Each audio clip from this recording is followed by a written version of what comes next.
Hey everybody, we're out here at the Abilene Community Garden today, and we're going to show you a little bit of good information on how to take some proper soil samples. So before I get started with that though, we're going to kind of pan to the garden here and show that we have quite a few good gardeners out here, but also there's plenty of spots still open.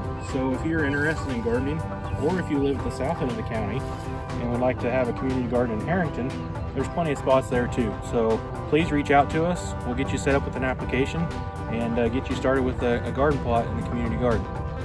So on to soil sampling. I'm going to start here with a couple tools that we have available. First one is our standard soil probe. We have a couple of these in the office that you can check out. Even though our office is closed, if you call and reach my extension or email me, I'll set up a time that you can check this out if you want to. Other option is, if you just have a standard shovel or even a garden trowel, you can take soil samples with that too. So we're going to kind of show you the different methods of how to take those, and then how to mix them up and bag them properly to get the information that we want off them. So we'll start here with this garden spot.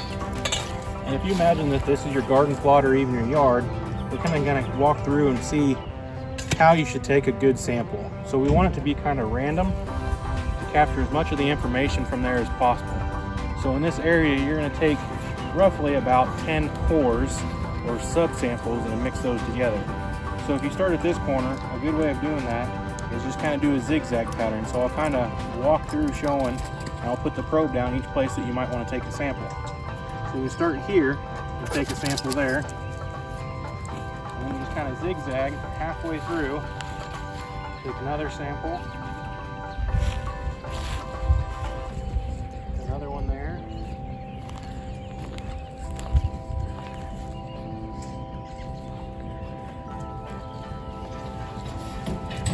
and that would be for your first half of the plot.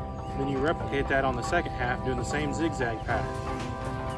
So as we're taking the samples, a good sample for a lawn or garden would be to a depth of about 6 inches. So you can try to measure that out or just eyeball it. That's usually what I do.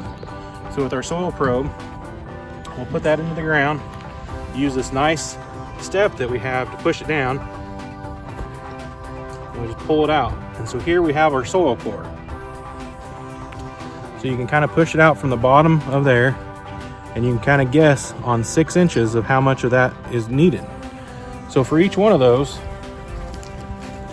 we'll take that 6 inches and we'll put it into a can or an ice cream bucket or anything you have to kind of gather those. So we'll take a few more and get that filled up a little bit.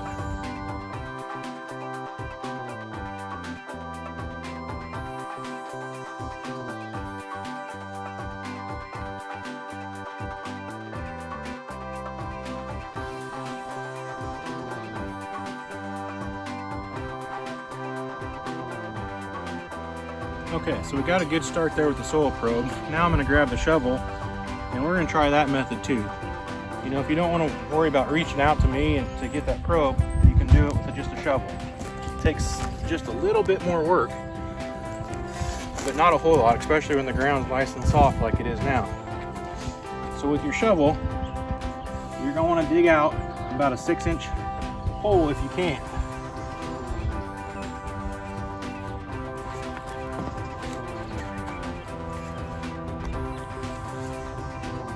Okay, so once you have that 6-inch hole kind of dug out,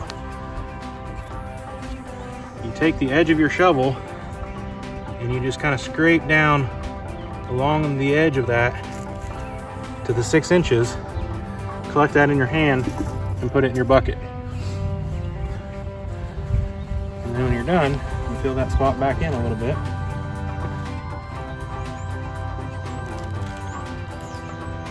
Show that one more time just so you get a good look at it.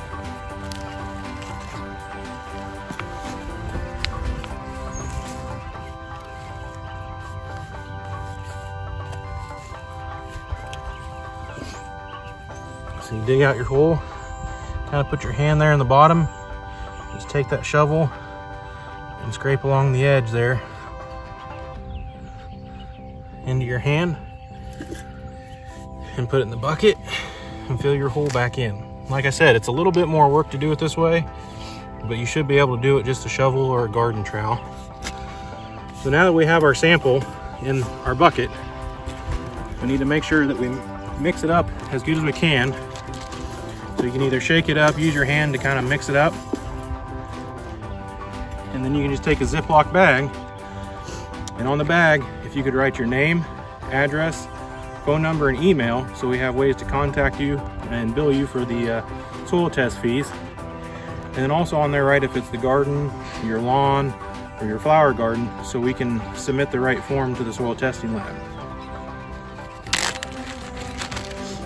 So once you got your sample in your bucket, you just pour it into your bag here.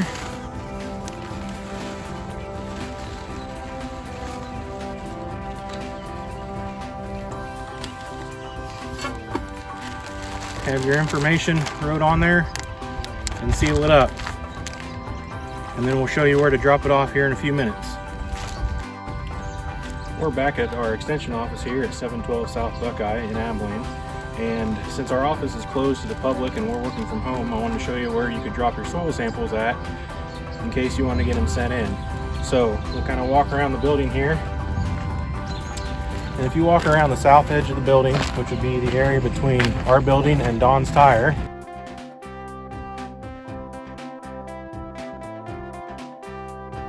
you'll see our nice storage shed and carport.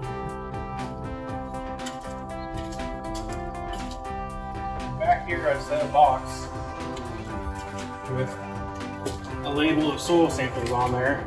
So if you just drop your bag of soil, again that's labeled with your name, address, telephone number, and email, along with whether it's your lawn or garden or flower bed, you just have that labeled bag put in there, and you can let me know, or I'll try to check this box every couple days and we'll get those sent in for you.